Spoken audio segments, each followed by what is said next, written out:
Okay, let's start.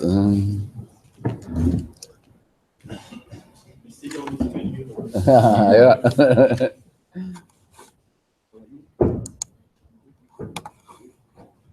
So, welcome everybody to the first morning meeting of the Education, Communication and Outreach Stakeholders Group at the SB46 in Bonn. We are also broadcasting this event, and it will be also available as video on demand on the ECOS YouTube channel. So, perhaps we make a very brief round of introduction. Who is who here in the room? I have here a camera that I will then turn around, and so that you will also be on the video and that people can see you who are virtually participating. I've invited also Mark McCaffrey, who is the founder of this group, an expert from the United States who for years tried to convince the UNFCCC Secretariat that there is a need to improve the stakeholder engagement mechanism of the UNFCCC by including also education, communication and outreach experts, because there are, of course, these are topics that also other stakeholder groups, constituencies are addressing. But for instance, like in the Jungo constituency, there are age restrictions, and in also Jungo is the constituency which has the strongest interest in education, communication and outreach demonstrated so far. And there were also within the Secretariat consultations in the previous years about how to improve the stakeholder engagement, and there were proposals for inclusion of education, communication and outreach. But then there was the decision by the Secretariat not to do this because they want to orient themselves on the major groups system of the sustainable development processes at the United Nations in New York. There are these 9 stakeholder groups, and as long as there is no education, communication and outreach stakeholder group in the major group system of the high-level political forum on sustainable development, there's also no such education constituency as such possible here.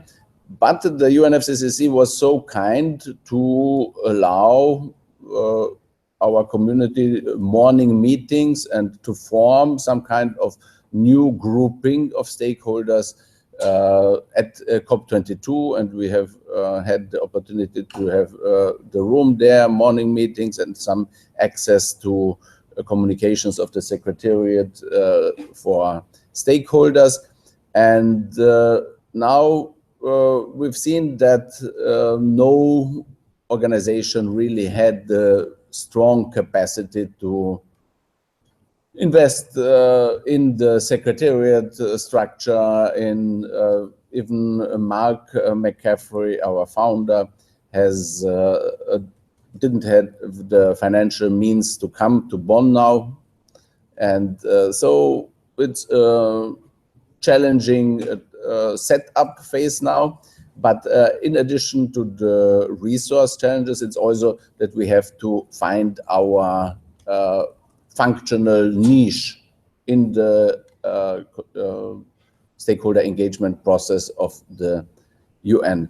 And on our homepage, glotcha.info, if you go there on latest news, you can see there on the right-hand side, ECONGO, a group of climate change, education, communication, and outreach experts set up at COP22. There you can find basic information, how we have presented ourselves there, where we see our niche or our specialization with regard to other constituencies. And there you can also see a Congo presentation of Mark. The initial name was ECONGO, Education, Communication and Outreach NGOs group, because as you know, all other constituencies have also NGO at their end, as most of them. And we thought in terms of system of naming groupings, we would do it this as well. But as then the Secretariat said, we have all space and opportunity to take whatever name we want. We came to the conclusion it is better if we choose something, the terminology that is also being used by the Paris Agreement. They're talking about stakeholders and not so much about NGOs. And the main article in the Paris Agreement is Article 12. Parties shall cooperate in taking measures as appropriate to enhance climate change education, training, public awareness, public participation, and public access to information, recognizing the importance of these steps with respect to enhancing actions under this agreement. And my approach, or how I see this, is that in contrast to the other constituencies, which are very much used to influence the decisions and the decision-making process of the UNFCCC, our community should look how we can build here the observer engagement structure that implementation action for the Paris Agreement is facilitated. So for the Paris Agreement to be really implemented, it's now coming from the state action to everybody being involved, and for this a lot of knowledge, education, training and public awareness is needed. And we need to build bridges between the outside world and the UNFCCC processes, but also other United Nations-led processes which are dealing with climate action. Like there's a need to feed in our knowledge from the people who are meeting in the UNFCCC process towards the Green Climate Fund, the disaster risk reduction efforts, and because really the COPs are the most important time in the year and the place worldwide where these kind of experts come together. And we have to see how the knowledge of our networks can feed into different UN processes as well and help these UN processes to succeed.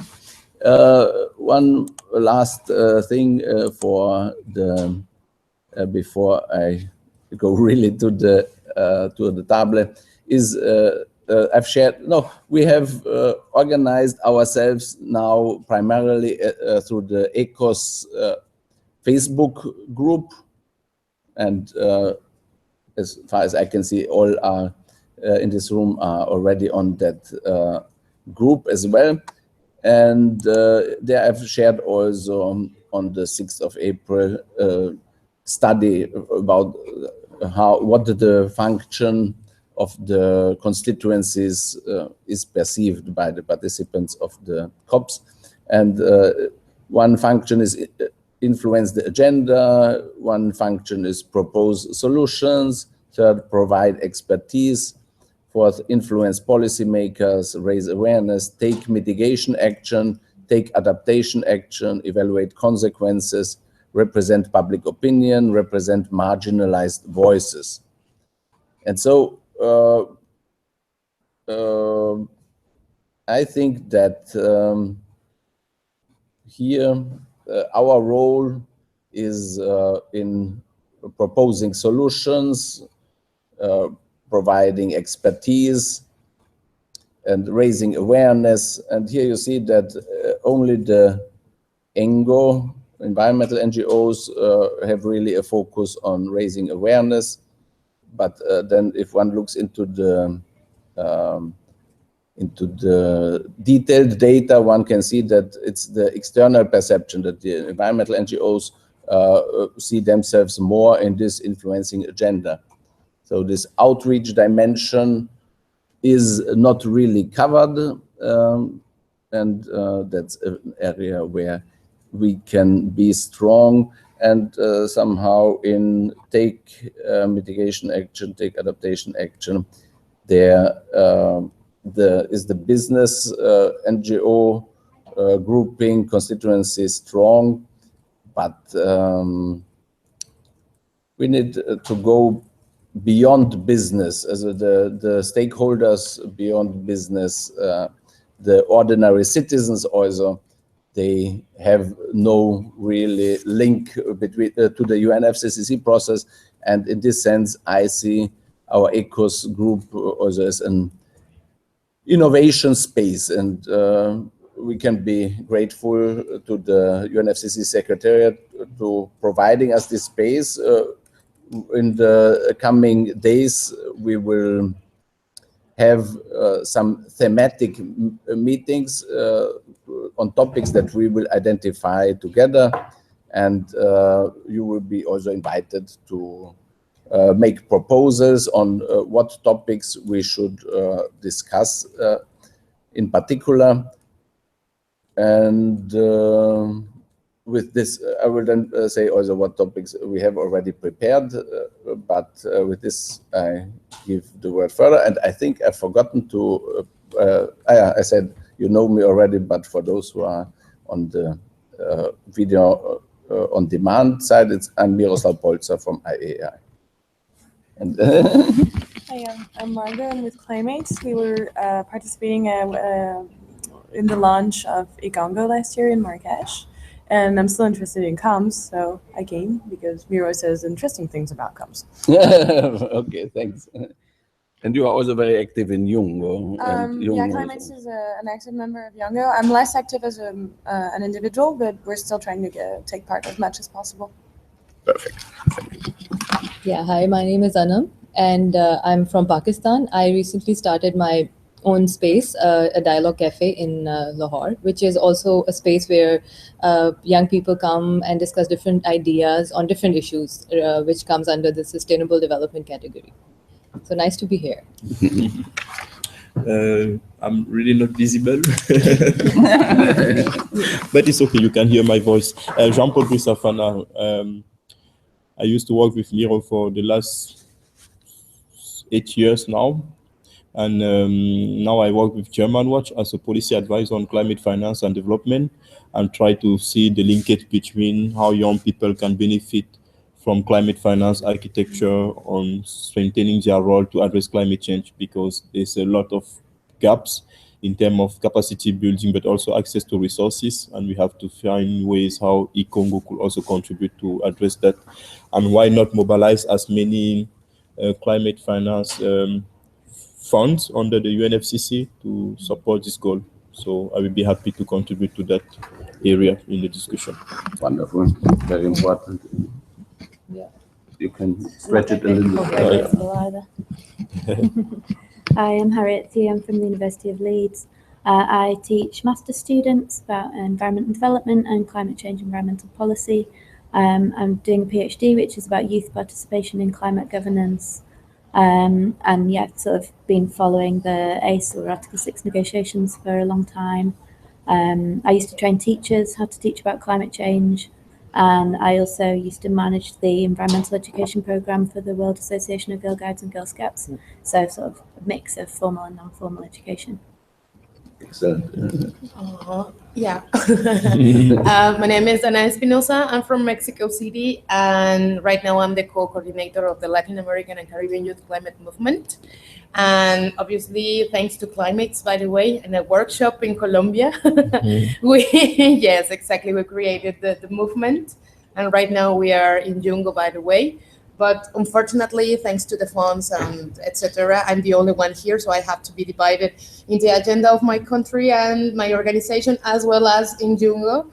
But I'm following Jungo right now, or just online, but I'm very interested in this because the capacity building for Latin American people and Caribbean youth is very important. Yeah. So we are trying to engage these topics into the negotiations because adaptation fund is quite important for the adaptation process. So we are following that, but that's my topic. And the other youth is doing another Mhm. issues. Good, But very that's good. my My name is Paul Alain Nana. I'm from Cameroon. I work with John Paul since 2008. I am program manager of NGO, Vital Action for Sustainable Development. We work with youth for education of climate change, environmental protection. Now I live in France. I am a teacher assistant in the Clermont Pascal University. Sorry for my English. No, it's good. Yes. Thank you very much. Yeah, so we have good global coverage already today, and we've seen also at the COP22 that the first day there are a few, and then it usually grows. And we will also make information on the climate list for people that they know that we have these meetings. But I thought let's have a first smaller circle meeting where we agree on our plan for the coming days, and then we announce it to the broader climate change community globally. So it's also let's see what the structures in this area are. And so as we know, there are these constituencies which are also addressing these topics, but there are also other ways how this capacity building and education, communication and outreach are being addressed in the UNFCCC process, and where we can see how we can complement what is already existing. And the most important event for this area are the dialogues on action for climate empowerment, and it will start also next week on Monday and Tuesday. It will be climate change education and training and intercultural cooperation on these matters. And this is the most important event, and there are usually around 100 or so or 150 people attending this, but there is no social network supporting the participants of this event. So they meet once, and then they are waiting to be contacted again by the secretariat or so, but the secretariat does also not have the capacity to do this social networking and continuing this momentum from the meeting here the whole year. So one of the thoughts we've had together with Mark was also how can the ECOS community serve these participants of the dialogue on action for climate empowerment and facilitate communication between participants of these dialogues. So this is very important to be aware that the main official network or event on these topics is the dialogue, and we are participating there. We're looking what the topics there are, and then we can hear in our morning meetings discuss topics that complement what is being discussed there, not duplicating but complementing it. And as Dana has mentioned, this topic of youth capacity building in the Caribbean, and so this in Latin America, this could be a topic which we could here discuss on one of our morning meetings. You could bring here people that you think that are knowledgeable and who would benefit from hearing from members of the network. And yeah, this is somehow now the main idea for the coming days, that we have thematically morning meetings and not too much this how we could influence the UNFCCC process also, because they are doing anyway quite a good job. Now it is how we build the bridge to the people outside the UNFCCC process, how Can we give them all the necessary information about the Paris Agreement and the structures that are being created now, and giving them the knowledge that they can take informed decisions. So, and in terms of the UNFCCC processes, the relevant processes, there will be today a very important session, an in-session workshop on opportunities to further enhance the effective engagement of non-party stakeholders with a view to strengthening the implementation of the provisions of the Paris Agreement. Non-party stakeholders in the UNFCCC intergovernmental process. It will be today between 3 and 7 p.m. So it's also very much recommended that everybody attends this. It will be probably also web broadcasted, and ECOS community is one way how we think that this non-party stakeholders engagement will be enhanced in the future, can be enhanced in the future. And from our discussions that we've had at COP22, I can inform you that many people said, yes, we agree, everybody agrees that education and outreach and capacity building and awareness raising are key success factors for Paris Agreement implementation. And we hear about different highlights that are good things happening around the world, but there's no place where there would be really a big picture where all the people working on these topics from around the world would come together and pool the resources, the knowledge resources, share information about available literature, available tools, open educational resources. And so I hope that our community can, once we mobilize the necessary resources, help also in this field of stakeholder mapping, that we really can get an overview who is working on this topic of climate change education and outreach globally, that we can have a pool, an online library of all the relevant literature and educational tools, and also a reservoir for open educational resources that can be shared. And here we have already certain activities of the UN. We have the One UN Climate Change Learning Partnership, but it is not with much of stakeholder engagement. It is the relevant UN organizations, which are also grouped in the United Nations Alliance on Climate Change, Education, Training, and Public Awareness. They are working together, but it is not a stakeholder-driven platform or tool. So we have to look what is there, what the UN system is doing, and identify what is missing. And so, yeah, perhaps I stop now with here briefly, that you say a few words about where you think ECOS could find a functional niche in the UNFCCC process. And in the second round of discussion, we will then also speak about what the topics would be that we should discuss in our morning meetings, also with the reference of where are the gaps, which topics are not covered.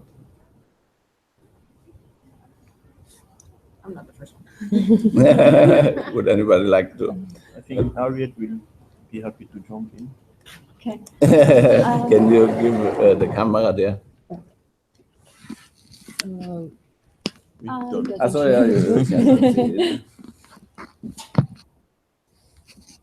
So I think going back to the Nasser Etienne paper that you put up on the screen and the discussion around the function of this role, then sort of the providing expertise thing was the thing that kind of stuck out for me today with the AIM workshop. So I guess like our first task is to go to that and feed in some expertise. I'm moderating the Twitter discussion for it. Today the hashtag is just #ObserverWorkshop, which I guess serves our second function of outreach and trying to improve virtual participation and to feed in expertise from people from the ECOS community that can't be here. If we can do a lot of publicity and get their questions on Twitter, then I'm going to kind of like summarize and then pose the questions from Twitter to the room later today. So if you can sort of well, if you're in the room, you can just raise your questions directly, but reach out to your networks today and get people to make sure that they're using the hashtag, and anybody that you think is going to have something specific they want to feed into the meeting today on participation in these meetings. I think it's almost more important to hear from stakeholders that can't get the visas and the funding to bring themselves to Bonn than it is to hear from those people that have already overcome those barriers. So I think the virtual participation today is our first task for our outreach role. Excellent, excellent, very good.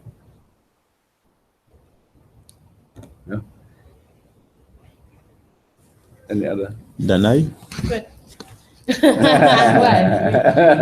Ideas for the meetings? Yeah, for the group, in which areas should we try to be especially active? Yeah, and something important is about the access to the information for Global South youth, because it's quite important, because most of the time the information, you can find information in English language, for example, but about the access of information is about the access to other languages, like Spanish, for example, French to Portuguese, especially Portuguese too, because in our region, the Brazilian guys most of the time have to learn or have to read everything in English, and they know English obviously, but it's more comfortable for them to read it in Portuguese, because with some organizations on Brazil, we were talking about it. So it's about the access of information in another languages. And something important is the use of on Facebook too. I think the social networks are working very well in the training or the public awareness or capacity building too. And I think that's it. All the time we are fighting in the movement about the language information and about the access to other languages, to get access to information first of all. And after that, maybe we can create some working groups per region. It will be great. Because most of the time the information we lost the information about it, so we could work like that. To spread the word about it. So that's my idea. Excellent. So we could have a thematic morning about language and regional diversification, because it's really, I also think that it's one of the big shortcomings of the UN processes in general, that they are only accessible to English-speaking people. And our community can propose or highlight solutions to overcome this. And having working groups or regional groupings, language groupings would be very good. Let's work on this together. Yeah. And perhaps, Jean-Paul, you would be interested to say a few words more about this resource mobilization thing.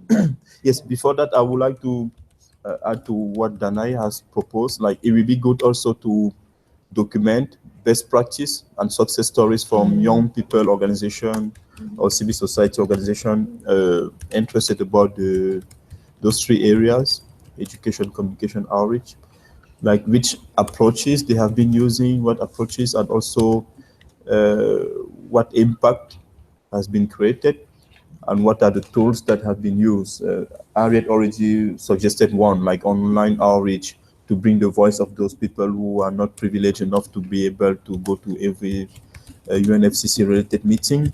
And it would be good if we are able to maybe plan like the production of 1 or 2 publication about this, documenting some success stories, but also developing like a toolkit on how to actually implement activities related to outreach, education, and communication on climate change, like providing some tips based on those best practices that we will get so that people can get inspired. Because I think there's a lot happening already, really a lot, and young people are some of the key drivers of those activities. And when I see what, for example, many local works group, I pronounce it well, works? Yep. Yeah. The World Association of Girls Guide and Scout has been doing around the world. Like there's really a lot of achievement there.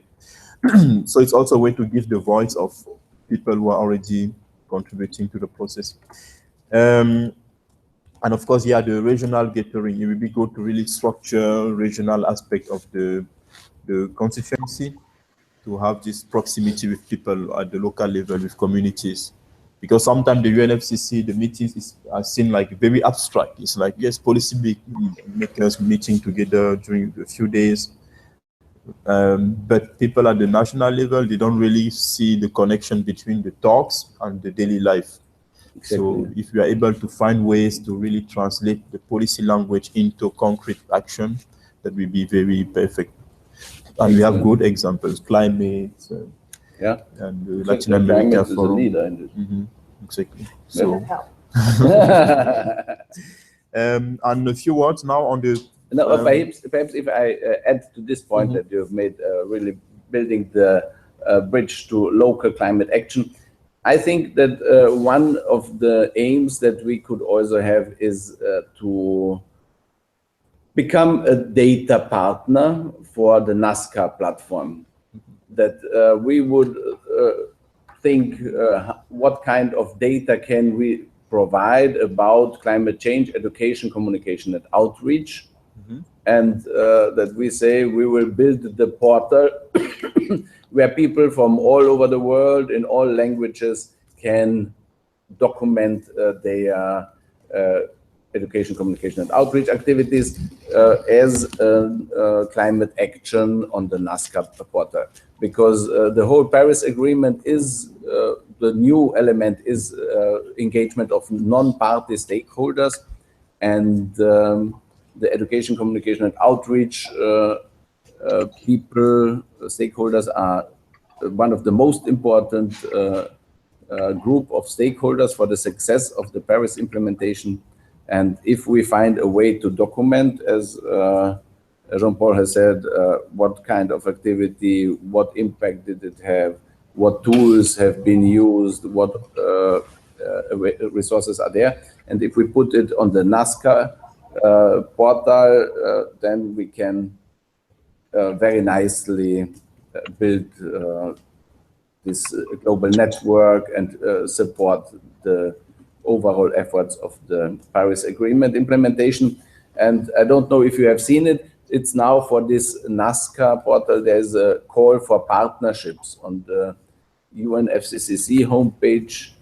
Let's see whether I can find it. UNFCCC call for data partnerships.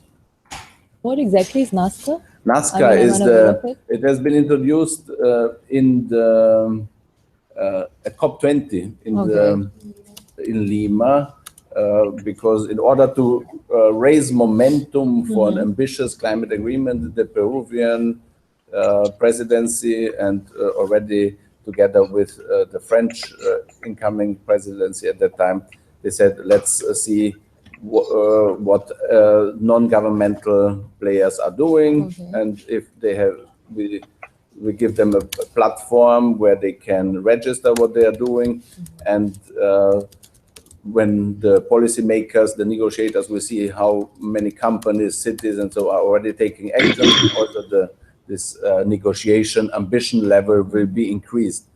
And this has, I think they have more than 300 plus. 10,000 or so.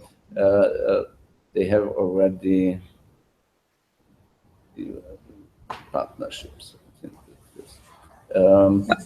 Yeah, they have plenty of data for cities and subnational governments, for companies and so, but nothing for individuals and for this stakeholder group of educators, communicators, and outreach people. They also don't have anything. And if we could help to formulate what kind of data is appropriate to document this, then this would also help us. And here you see it's partnerships with the United Nations Climate Change Secretariat. And here on the right-hand side, you have the non-state actor zone for climate action. And call for partnerships, data partnerships for the non-state actor zone for climate action. So that's NASCA, non-state actor zone for climate action. And we should aim to guide this setting up such a portal. And now the resource issue comes also, and here perhaps you can have also some. Okay. If I may add something over there. Oh, yeah. Oh, we have a participant. virtual participant. Excellent. Hi. Otto So is this- very good. Hi, Otto. Hi, this is Otto from Finland, or San Diego right now, but yeah, glad to be here. And greetings from the United States of America. Anyway, so I largely agree what Miroslav just said regarding the outreach, and we should definitely target ourselves towards individuals for that matter, because as a constituency, I think, taking into account our status right now, we're actually in a very good set of being the bridge between what's being decided and what's being negotiated over at COPs and all the other, let's say, high-end negotiations, whereas the information being put out to local communities and individuals over there, that is the key thing over here we can actually bring in from our leverage. And I would say that is very important. How that could be done in a better way, however, in a good way, in addition to the NASCA collaboration, would probably be to reach out to other already existing databases, resource banks, and organizations in general that have this information provided within, and kind of see what we can actually get from there, so we don't have to reinvent the wheel. And kind of that would also probably set a better pace for our actions in order to make our resources even more not profitable, but more beneficial for our stakeholders for that matter. But yes. Excellent. Yeah, that's a very good way of thinking to really look what is existing. But it would be still NASCA, it will be the most important information system for all these actions. And we can Definitely study the existing sources, information sources, and also think how this could be migrated, this data also into the NASCA platform, somehow using as much information as is possible, but really acknowledging the key role of the NASCA portal, because also in the Paris Agreement, the parties have agreed that they want to enhance non-state actor engagement and documentation of this action on the NASCA portal. So really NASCA portal is where all this coherence and coordination between the different stakeholders taking action will take place in the future. And we have to guide those who are managing this platform on bringing in the information from the education, communication, and outreach stakeholders. Is it okay for you, Otto, to look at this like this? So we acknowledge the existence of structures, but we want to build bridges how the existing knowledge can also sooner or later be beneficial for the NASCA portal. I think this sounds very good. Yes, yes, exactly. And yeah, sorry for interrupting, but what I think over here is, yeah, that's beneficial. And what we can actually bring into NASCA, the way I see it, right now is that it's more, they have like an entity slash organization perspective right now. So they have a lot of cooperative partners being organizations and different entities kind of. So therefore I think what we can actually bring in would be the kind of key leverage to individuals as well. So therefore, yeah, I agree. Very important, yeah. Good. Yeah, then following Otto, I will try to bring maybe a few insight on the mobilization of resources, because that's a very good aspect. You say, for example, we will have to find ways to develop a platform where all the data could be compiled and used. But the question is always about where do we get the resources from, and also how are we going to sustain the initiative, what we engage in, what we develop. Because after putting a lot of effort in reflection, starting something great, we don't see it sustained because of lack of resources. We always get demotivated, and there's a lot of momentum which is lost, and that's not something we aim for. It will be good in the climate finance architecture to see how, for example, there could be a lot of focus also on sustaining action related to education, outreach, and communication. Because when I see, for example, the 9 constituencies at the UNFCCC and also the 9 meetings, they all have those cross-cutting aspects as part of their work, the gender one, the indigenous people, because they need to raise awareness about their concern, they need to communicate their demands, and they need to also see how to educate people about the issue itself, like climate change, environmental sustainability. So you will always find supporters who will say, yes, your message is great, what you focus on is very relevant, and let's do it.